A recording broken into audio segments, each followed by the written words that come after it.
Hi అండి. ఇప్పుడు నేను తోటకూర పచ్చడి ఎలా చేస్తున్నానో చూపిస్తున్నానండి. ఫస్ట్ బాండీలో కొంచెం నూనె వేసుకొని ఎండుమిర్చి, జీలకర్ర, ధనియాలు, మినప్పప్పు వేసి వేయించేసానండి. వేయించి చల్లారాక మిక్సీలో వేసుకున్నాను. సరిపడినంత ఉప్పు వేశాను. కొద్దిగా చింతపండు నానబెట్టుకున్నాను. తోటకూర బాగా వేయించేసుకున్నాను నూనె వేసి.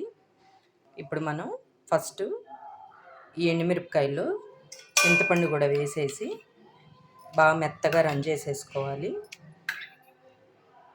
ఇది బాగా మెత్తగా పేస్ట్ అయ్యాక తోటకూర వేసి చేద్దాము. ఇదిగోండి, ఇది మెత్తగా చేసుకున్నాం కదా. ఇప్పుడు వెల్లుల్లి రెబ్బలు ఒక 5-6 పాయలు వెల్లుల్లి రెబ్బలు తీసుకొని ఒకసారి మిక్సీ తిప్పుకుందాము. ఇదిగోండి, వెల్లుల్లి కూడా వేసి చేసుకున్నాం కదా. ఇప్పుడు తోటకూర తీసుకొని వేయించుకున్నాం కదా, అది కూడా వేసి మిక్సీ వేసేసుకుందాము. ఇదిగోండి, చేసేసాను. ఇప్పుడు బౌల్లోకి తీసేసుకుందాము. ఇదిగోండి, తోటకూర పచ్చడి రెడీ అయిపోయింది. ఎప్పుడు పులుసు కూర, పప్పు, అవే పొడి కూర అవే తినాలంటే బోరు కదండి.